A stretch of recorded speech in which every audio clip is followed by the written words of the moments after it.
الشيطان الرجيم پناہ مانگتا ہوں میں اللہ کی شیطان مردود سے۔ بسم الله الرحمن الرحيم شروع اللہ کا نام لے کر جو بڑا مہربان نہایت رحم والا ہے۔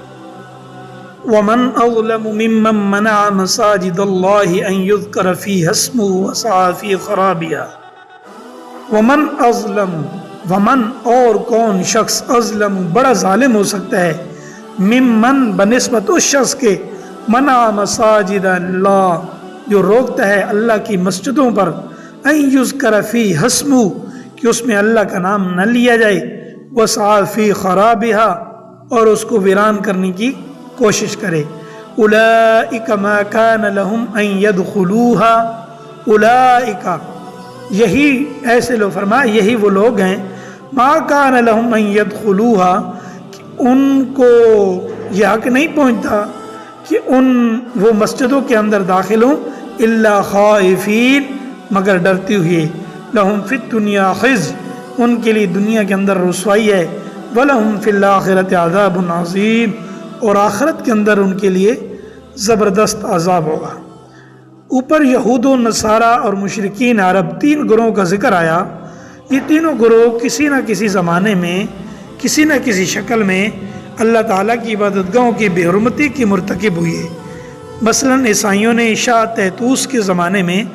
بیت المقدس پر حملہ کر کے اسے تخت و تاراج کیا۔ ابرہہ چونکہ عیسائی ہونے کا مدعی تھا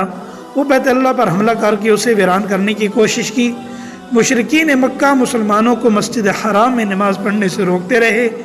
یہودیوں نے بیت اللہ کے تقدس سے انکار کر کے عملاً لوگوں کو اس طرف رخ کرنے سے روکا۔ قرآن کریم فرماتا ہے کہ ایک طرف ان میں سے ہر ایک کا یہ دعویٰ ہے کہ تنہا وہی جنت کا حقدار ہے، اور دوسری طرف ان کی حالت یہ ہے کہ وہ اللہ کی عبادت میں رکاوٹ ڈالنے یا عبادت گاہوں کو ویران کرنے کے در پہ رہے۔ اس آیت کا اگلا جملہ ذو معنی ہے۔ اس کا ظاہری مطلب یہ ہے حق تو یہ تھا کہ یہ لوگ اللہ کی مسجدوں میں اللہ کا خوف لے کر داخل ہوتے، نہ یہ کہ متکبرانہ انداز میں انہیں ویران کریں یا لوگوں کو وہاں اللہ کی عبادت سے روکیں، لیکن ساتھ ہی اس میں یہ لطیف اشارہ بھی ہو سکتا ہے کہ عنقریب وہ وقت آنے والا ہے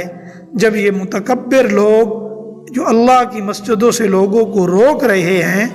حق پرستوں کے سامنے ایسے مغلوب ہوں گے کہ انہیں خود ان جگہوں پر ڈر ڈر کر داخل ہونا پڑے گا۔ چنانچہ فتح مکہ کے موقع پر کفار مکہ کے ساتھ یہی صورتحال پیش آئی، یعنی جب وہ داخل ہو رہے تھے مسلمانوں نے مکہ فتح کر لیا تو مسلمانوں کے قبضے کے اندر آ گیا۔ اب وہ جب بھی ان کا آنا ہوتا تو وہ ڈرے ہوئے سہمی ہوئی ہوتے، تو گویا اللہ تعالیٰ نے قرآن مجید کی ان آیات کے اندر اس منظر کی وہ ساری منظر کشی کی، تو فرمایا کہ ایسے لوگوں کو یہ حق نہیں پہنچتا کہ وہ مسجد میں داخل ہوں، یعنی وہ لوگ اللہ کی عبادت کو ویران کرنے کے اندر لگے تو ہی ہیں، لیکن ایک وقت آئے گا کہ وہ اس میں نہیں آ سکیں گے، اگر آئے بھی تو ڈرے ہوئی اور سہمے ہوئی داخل ہوں گے۔ وآخر دعوانا